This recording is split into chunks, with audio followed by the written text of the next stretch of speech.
Hello friends, welcome to my channel learning at new level.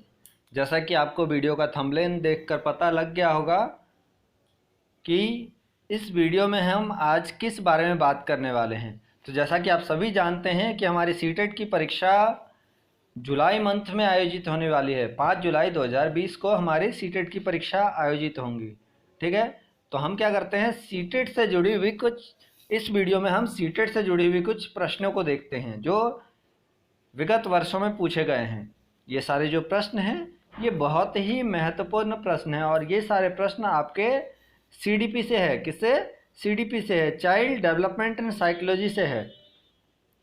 इससे पहले हम video में आगे बढ़ते हैं, उससे पहले यदि आप मेरे चैनल पर नए हैं तो चैनल को सब्सक्राइब करें और बेल आइकन को दबाएं ताकि आगे आने वाले वीडियोस की नोटिफिकेशन आप तक पहुंचती रहे। हम अपने वीडियो की नेक्स्ट स्लाइड की ओर चलते हैं। ठीक है, हमारा पहला प्रश्न है, क्या है? पहला प्रश्न देखते हैं क्या है। सृजनात्मकता को डैश की अवधारणा से संबंधित माना गया है। सृजनात्मकता को डैश की अवधारणा से संबंधित माना गया है। हाँ, इससे पहले मैं आपको एक चीज़ बता देना चाहता हूँ कि जो भी प्रश्न कीजिए सीडीपी में आपकी बौद्धिक क्षमता को देखकर क्वेश्चन पूछा जाता है ना। पेपर 1 में क्या होता है कि पेपर 1 में क्लास 3, 4, 5 को ध्यान में रखते हुए उसमें प्रश्न पूछे जाते हैं और पेपर 2 में 5, 6, 7, 8 तक के क्लास को ध्यान में रख के प्रश्न पूछे जाते हैं। तो चलिए हम अपने पहले प्रश्न को देखते हैं क्या है। कहता है सृजनात्मकता को डैश की अवधारणा से संबंधित माना जाता है। सृजनात्मकता मतलब क्या होता है? सृजन करना, नई सोच का आना।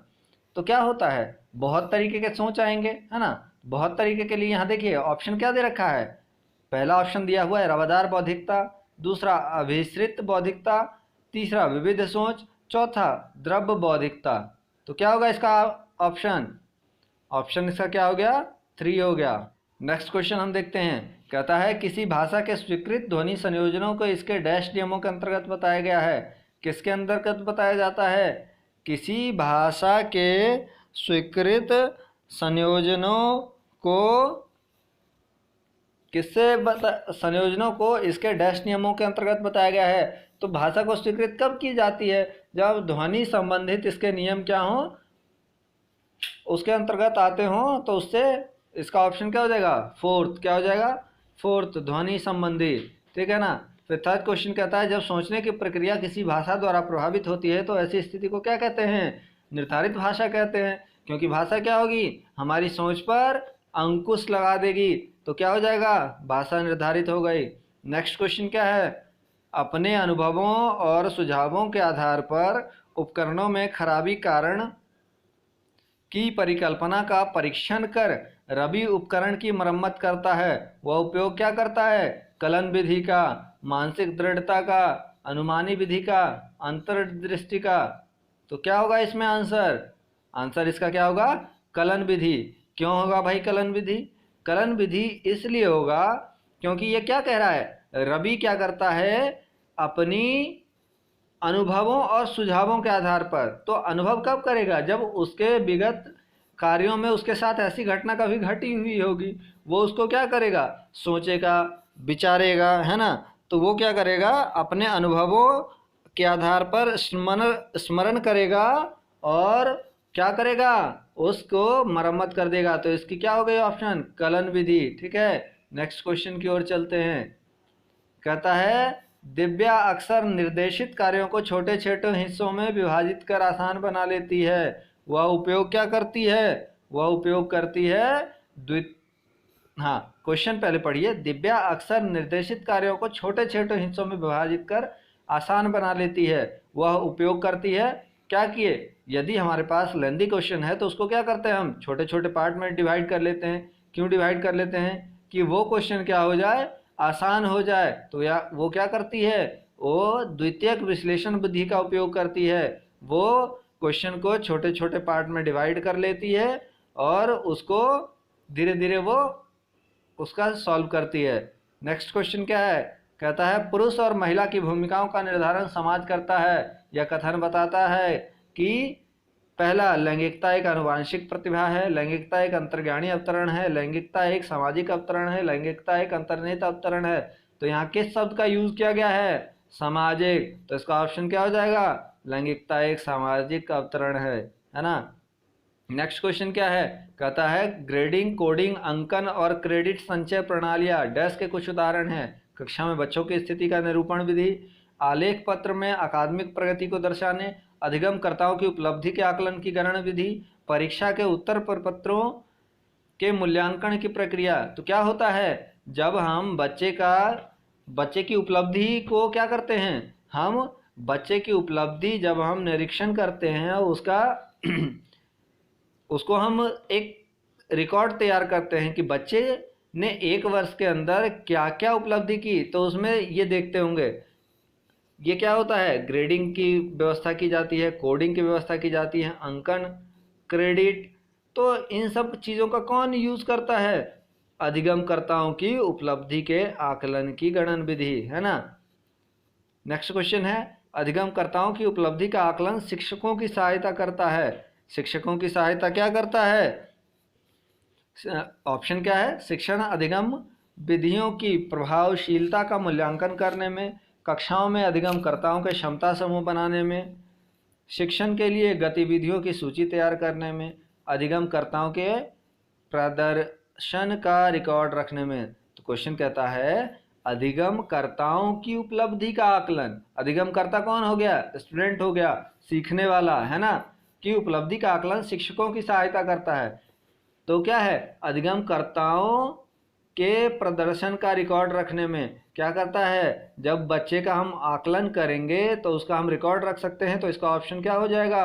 4th वाला हो जाएगा। नेक्स्ट क्वेश्चन की ओर चलते हैं। क्या कहता है? समावेशी शिक्षा डैश के सिद्धांत पर आधारित होती है। जैसा कि हम बीएड में पढ़ रहे हैं कि समावेशी शिक्षा क्या होती है? सभी को समान अवसर और इक्वलिटी की बात करती है ना। तो इसका क्या हो जाएगा? ऑप्शन इसका समता एवं समान अवसर, है ना। अब क्या है? दिव्यांगजन अधिकार अधिनियम वर्ष डैश में लागू किया गया है। दिव्यांगजन अधिकार अधिनियम डैश वर्ष में लागू किया गया है। यह क्या है? दिव्यांगजन अधिकार अधिनियम 2016 में लागू किया गया है। क्या लागू किया गया है? 2016 में लागू किया गया है। यह अधिनियम समान अवसर एवं पूर्ण भागीदारी अधिकार संरक्षण अधिनियम 1995 के स्थान पर लागू किया गया। ठीक है, दिव्यांगजन अधिकार अधिनियम 2016 के अंतर्गत किसकी बात की गई? दिव्यांगजनों को विशेष संरक्षण प्रदान किया गया। ठीक है, इसी अधिनियम के क्रियान्वयन के बाद विकलांग वर्गों को दिव्यांगजन की उपाधि दी गई। 2016 में यह अधिनियम पारित हुआ, इसके बाद दिव्यांगजन की उपाधि उनको दी गई, विकलांगों को, है ना। नेक्स्ट क्वेश्चन अपना देखते हैं क्या है। व्यक्तिगत विविधताओं वाले बच्चों को पढ़ाने के लिए ऐसे विद्यालय होने चाहिए जहां शिक्षा क्या हो। देखिए, इसमें से सीडीपी के जितने भी क्वेश्चंस हैं, इसको आप क्वेश्चन सिर्फ पढ़िए, ऑप्शन नहीं भी पढ़िएगा तो आपको आंसर मालूम हो जाएगा, है ना। 2-3 बार पढ़िएगा तो इसमें सारे आंसर छुपे हुए होते हैं। बीएड में पढ़े थे हम कि क्या होता है, जो विभिन्न क्या होते हैं, जो होते हैं मतलब डिफेक्टेड चाइल्ड्स होते हैं ना, कुछ होते हैं बहरे होते हैं, कुछ अंधे होते हैं। तो उन सब बच्चों को जो होता है एक साथ जब पढ़ाने के लिए कैसे टीचर की आवश्यकता होगी है, वही टीचर पढ़ा सकता है ना जो उस विशेष क्षेत्र में क्या हो, प्रशिक्षित हो। ठीक है, क्यों प्रशिक्षित हो? क्योंकि उन बच्चों की नीड को जान सके वो, कि बच्चे किस प्रकार की नीड रखते हैं। इसका ऑप्शन है विशिष्ट व्यक्तिगत विविधताओं वाले बच्चों को पढ़ाने के लिए प्रशिक्षित हों। क्या होना चाहिए? टीचर को विशिष्ट व्यक्तिगत विविधताओं वाले बच्चों को पढ़ाने के लिए क्या होना चाहिए? प्रशिक्षित होना चाहिए। यदि शिक्षक प्रशिक्षित नहीं होगा तो वो पढ़ा पाएगा? नहीं पढ़ा पाएगा। ठीक है, उसके बाद नेक्स्ट क्वेश्चन है हमारा 12th क्वेश्चन। निःशुल्क एवं अनिवार्य बाल शिक्षा अधिकार अधिनियम 2009 दिव्यांग बच्चों की निःशुल्क शिक्षा के अधिकारों को सुनिश्चित करता है। किस वर्ष से किस वर्ष के बच्चों के अधिकार को सुनिश्चित करता है? शिक्षा अधिकार अधिनियम 2009 हम लोग 100 बार पढ़ चुके होंगे बीएड में। 6 से 14 वर्ष के बच्चों के लिए, किसके? 6 से 14 वर्ष के बच्चों के लिए। चलिए नेक्स्ट क्वेश्चन की ओर चलते हैं हम। कहता है विविध अधिगमकर्ताओं के लिए सुगम्य स्वरूपों में शिक्षण अधिगम सामग्रियां प्रदान करने का तात्पर्य क्या है? पहला, शिक्षण व्यावसायिकता की सार्वभौमिकता संहिता? नहीं। शिक्षण के सार्वभौमिक मानवतावादी दृष्टिकोण? नहीं। अधिगम की सार्वभौमिक संरचना या फिर सार्वभौमिक समावेशी शिक्षा के नैतिक विचार? तो इसका ऑप्शन क्या होगा? तीसरा। क्यों होगा इसका ऑप्शन तीसरा? क्योंकि विविध अधिगमकर्ताओं के लिए सुगम्य स्वरूपों में शिक्षण अधिगम सामग्रियां प्रदान करने का तात्पर्य अधिगम का सार्वभौमिक संरचना है। क्यों है? क्योंकि अधिगम के सार्वभौमिक संरचना अधिगम के लिए एक सरल वातावरण का निर्माण करती है, जहां अधिगमकर्ता को क्या होता है? आसानी से अधिगम करने में क्या होता है? सक्षम होता है। अधिगमकर्ता क्या होता है? एक सरल वातावरण होगा तो वहां अधिगमकर्ता सक्षम होगा अधिगम करने पे। ठीक है, नेक्स्ट क्वेश्चन हम चलते हैं। 14th क्वेश्चन कहता है स्वजागरूकता एवं संज्ञानात्मक क्षमताओं का नियंत्रण है, जैसे योजना बनाना, समीक्षा करना और संशोधन करना इत्यादि डैश में अंतर्निहित है। संज्ञान बोधन, संज्ञान, समायोजन, केंद्रीकरण। तो क्या होगा इसका ऑप्शन? इसका ऑप्शन होगा संज्ञान बोधन। क्यों होगा संज्ञान बोधन? कि जब हमें अपने आप को पता होगा कि ये कोई भी तथ्य क्या कह रहा है ना, उसके बारे में हम क्या करेंगे? विचार करेंगे। ठीक है, उसके बारे में जानेंगे, योजना बनाएंगे, समीक्षा करेंगे, संशोधन करेंगे, तब हमको पता लगेगा ना। ठीक है, तो इसका ऑप्शन क्या होगा? संज्ञान बोधन। नेक्स्ट क्वेश्चन क्या है? जब बच्चे प्राप्त की गई सूचनाओं की व्याख्या करने के लिए अपने अनुभवों के आधार पर सोचते हैं तो उसे क्या कहा जाता है? क्या कहा जाता है? मैंने पहले भी बताया आपको, जब बच्चे प्राप्त की गई सूचनाओं की व्याख्या करने के लिए अपने अनुभवों के आधार पर, तो बच्चा जैसे ही अपने अनुभव को क्या किया? उसने अनुभव को आधार बनाया। अनुभव को आधार बनाने के बाद क्या होगा? वो विभिन्न प्रकार की बात को सोचने लगेगा। तो क्या हो जाएगा? सृजनात्मक सोच हो जाएगा। क्या हो जाएगा? सृजनात्मक सोच हो जाएगा। चलिए अगले क्वेश्चन की ओर चलते हैं। क्या है? अधिगमकर्ताओं को व्यक्तिगत क्षमता के आधार पर उनकी कठिनाइयों के विभिन्न स्तरों को ध्यान में रखते हुए पढ़ाने की विधि को क्या कहा जाता है? क्या कहा जाएगा? अधिगमकर्ताओं को व्यक्तिगत क्षमताओं के आधार पर उनकी कठिनाइयों के विभिन्न स्तरों को ध्यान में रखते हुए पढ़ाने की विधि को क्या कहा जाएगा? विभेदी अनुदेशन। क्यों? क्योंकि हर एक बच्चे का क्या होगा? हर एक बच्चे का क्लास में जाहिर सी बात है कि बहुत सारे बच्चे होंगे, तो उन बच्चों की अलग अलग समस्याएं होंगी, तो उनके अलग अलग समस्याओं का निराकरण करके शिक्षक क्या करेगा? उसको एक सही विधि से उसको पढ़ाएगा, है ना। तो क्या हो जाएगा इसका ऑप्शन? विभेदी। तो इसका ऑप्शन हो गया विभेदी अनुदेशन, है ना। नेक्स्ट क्वेश्चन की ओर चलते हैं। कहता है प्रतिपालन अधिगम की एक विशिष्ट चरण है जो अधिगम के चरण का पूर्ववर्ती है। तो अधिगम के 4 चरण होते हैं। कौन कौन से होते हैं? अधिगम के 4 चरण होते हैं। अधिग्रहण, प्रवाह, प्रतिपालन और सामान्यीकरण। तो कौन सा आ गया? प्रतिपालन किससे पहले आ गया? प्रतिपालन सामान्यीकरण से पहले आ गया, है ना। नेक्स्ट है, जंजोग का यह मानना था कि संज्ञान और भाव डैश होते हैं। जंजोग कौन थे? जंजोग एक अमेरिकी सामाजिक मनोवैज्ञानिक थे जिनका क्या नाम था? रॉबर्ट जंजोग। उनका पूरा नाम क्या था? रॉबर्ट जंजोग। उनका मानना था कि संज्ञान एवं भाव दोनों स्वतंत्र होते हैं। क्यों? दोनों स्वतंत्र होते हैं, ना कि दोनों अंतर संबंधित होते हैं। ठीक है, तो इसका ऑप्शन क्या हो जाएगा? पहला, स्वतंत्र। ठीक है, नेक्स्ट क्वेश्चन है, पहले सीखे हुए कार्यों को सुधार लाने के लिए शिक्षक बच्चों को प्रदर्शन देकर सिखा रहा है। वह शिक्षण की विधि का प्रयोग कर रहा है। कौन सी विधि का प्रयोग कर रहा है? शिक्षक ने क्या किया? बच्चे ने पहले जो कार्य किया था उसी कार्य को पहले किया था, तो उसका क्या किया? अवलोकन किया। और अवलोकन करने के पश्चात उस कार्य को शिक्षक करके दिखा रहा है ताकि बच्चे उस कार्य को करें और उसमें गलती ना हो। तो इसका ऑप्शन क्या हो गया, पहला अवलोकन। ठीक है, अपने आप सोचिएगा इसमें ऑप्शन का, यदि आप कंफ्यूज हैं तो ऑप्शन, हर एक ऑप्शन को पुट करके देख लीजिए जो ऑप्शन आपको सटीक लगता है, क्योंकि यहाँ आपकी बौद्धिक और तार्किक क्षमता का परिचय दिखाना है ना, इसीलिए सीडीपी को रखा गया है। चलिए नेक्स्ट क्वेश्चन कहता है, मेनन और जेनिस के अनुसार निर्णय लेने वाले बच्चे समस्या का विश्लेषण करते हैं, विकल्पों की सूची बनाते हैं और इसके फायदे और नुकसान के प्रत्येक पहलू पर विचार करते हैं। उसका व्यवहार प्रस्तुत करता है, पहला सतर्कता, दूसरा निर्वर्तमान और तीसरा निरंकुश, चौथा चौकस। फिर से देखिए क्वेश्चन क्या कहता है, मेनन और जेनिस, ठीक है, के अनुसार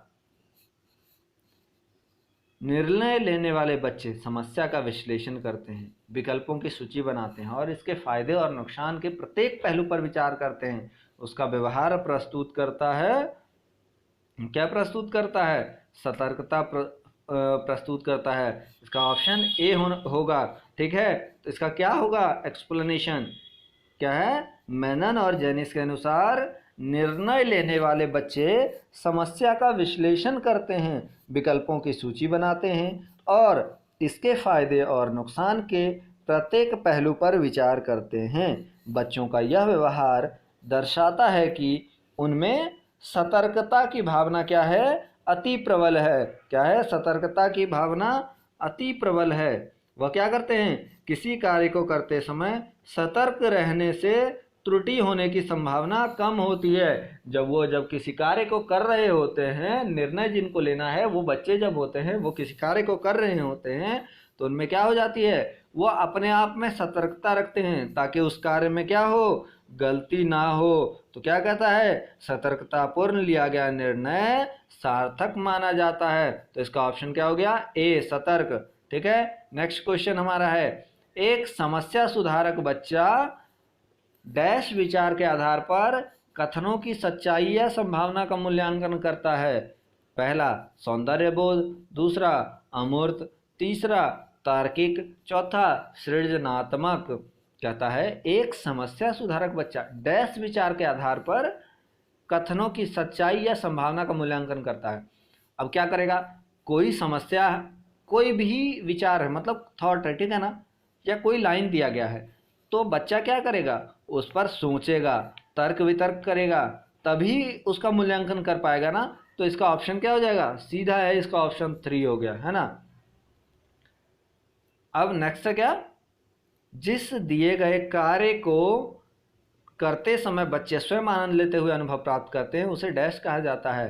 पहला उपभोक्ता प्रकार का कार्य, दूसरा निर्माणात्मक प्रकार का कार्य, तीसरा समस्यात्मक प्रकार का कार्य, चौथा ड्रिल और अभ्यास कार्य। बच्चा जिस कार्य में क्या कहता है, आनंद लेते हुए अनुभव करता है, ठीक है, तो वो क्या हो जाएगा, जब बच्चा अपने आप ही उसमें आनंद ले रहा है तो उसको क्या कहते हैं, ड्रिल और अभ्यास कार्य कहते हैं। क्यों, क्योंकि ऐसे कार्य सामान्यतः मनोरंजन प्रवृत्ति के होते हैं। वो कार्य करते वक्त बच्चे क्या होते हैं, हमेशा खुश रहते हैं और उनमें कुछ करके सीखने की प्रवृत्ति आ जाती है। वो कुछ करके सीखने के सिद्धांत पर चलते हैं। ठीक है, नेक्स्ट, तो इसका ऑप्शन क्या हो जाएगा, ऑप्शन 4 ड्रिल और अभ्यास कार्य। ठीक है, नेक्स्ट क्वेश्चन की ओर चलते हैं। क्या है, बहुसंवेदी शिक्षण अधिगम की प्रविधि में अधिगम संबंध संवर्धन हेतु दृश्य, श्रव्य, स्पर्श और डैश संवेदनाओं का एक साथ प्रयोग किया जाता है। कहता है पहला क्या है, कर्णकोटर, दूसरा क्या है, प्रत्यक्षीकरण, तीसरा क्या है, अवलोकन, चौथा क्या है, गतिबोधक। तो कहता है बहुसंवेदी शिक्षण अधिगम की प्रविधि में अधिगम संवर्धन हेतु दृश्य, श्रव्य, स्पर्श और गतिबोधक संवेदनाओं का एक साथ प्रयोग किया जाता है। क्यों किया जाता है भाई, तो गतिबोधक संवेदनाओं के लिए शरीर के विभिन्न अंगों का संचालन आवश्यक होता है ना। तो क्या होता है, ये संचालन अधिगम में विशेष रूप से भूमिका निभाते हैं। ठीक है, तो इसका ऑप्शन क्या हो जाएगा, फोर्थ। फिर नेक्स्ट क्वेश्चन क्या है, शरीर के केंद्रीय भाग में परिधियों या अग्रागों की ओर का विकास दर्शाता है। पहला, विकेंद्रीकृत विकास के सिद्धांतों को। दूसरा, मध्य बाह्य विकास के सिद्धांतों को। तीसरा, सोपानीय विकास के सिद्धांतों को। चौथा, विकर्णीय विकास के सिद्धांतों को। क्या कहता है, शरीर के केंद्रीय भाग से, केंद्र मतलब बीच के भाग से, ठीक है, परिधियों या अग्रांगों की ओर का विकास क्या कहलाता है, विकेंद्रीकृत विकास कहलाता है। क्या कहलाता है, विकेंद्रीकृत विकास का सिद्धांत को दर्शाता है। इस सिद्धांत के अनुसार विकास शरीर के मध्य भाग से प्रारंभ होता है। कहाँ से प्रारंभ होता है, मध्य भाग से प्रारंभ होता है, और शरीर के बाह्य हिस्से परिधि की ओर धीरे धीरे इसका विस्तार होता है। व्यक्ति में अधिगम का क्रम इसी सिद्धांत के अनुसार होता है। तो इसका ऑप्शन क्या हो जाएगा, ऑप्शन इसका 1 हो जाएगा, विकेंद्रीकृत विकास के सिद्धांतों को। ठीक है, तो इस वीडियो का लास्ट क्वेश्चन जो है हमारा कहता है, स्कूल बच्चों के सामाजिकरण की एक ऐसी संस्था है जहां प्रमुख स्थान स्कूल की दिनचर्या का होता है, प्रमुख स्थान स्कूल की गतिविधियों का होता है, प्रमुख स्थान स्कूल के शिक्षकों का होता है, प्रमुख स्थान स्कूली बच्चों का होता है। तो होता है ना सामाजिकरण। बच्चा क्या है, मनुष्य क्या है, सामाजिक प्राणी है, और क्या करता है, सामाजिक प्राणी समाज में ही रह के कुछ सीखते हैं। ठीक है ना, तो इसका ऑप्शन क्या हो जाएगा, लास्ट ऑप्शन हो जाएगा, ऑप्शन नंबर 4। क्या है, प्रमुख स्थान स्कूली बच्चों का है। इस प्रकार क्या हुआ, हमारे आज के कुछ क्वेश्चन जो इंपॉर्टेंट क्वेश्चन थे सीडीपी के वो खत्म हुए। फिर से यदि आप हमारे चैनल पर नए हैं और यदि आपको वीडियो अच्छा लगा हो तो चैनल को सब्सक्राइब करें, वीडियो को लाइक करें, शेयर करें और कमेंट करें। सब्सक्राइब करने के साथ साथ वहाँ मौजूद बेल के आइकन को दबाएं ताकि आगे आने वाले वीडियोज़ की नोटिफिकेशन आप तक सही समय पर पहुँचती रहे। Thank you for watching.